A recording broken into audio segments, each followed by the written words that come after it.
è finita, è finita. Due limoni belli zuccosi, è tutto infuso e Napoli va, la capolista se ne va. E ma corriteci appresso, perché mo solo noi potremmo perdere lo scudetto, perché abbiamo due possibilità in queste 4 partite, anche di pareggiare.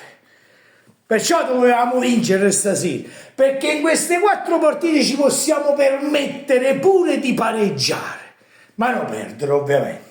Quindi solo noi potremmo perdere questo scudetto. Salutate la capolista, bello due limoni, zuccoso, è tutto in fuso. Forza Napoli sempre, vamos!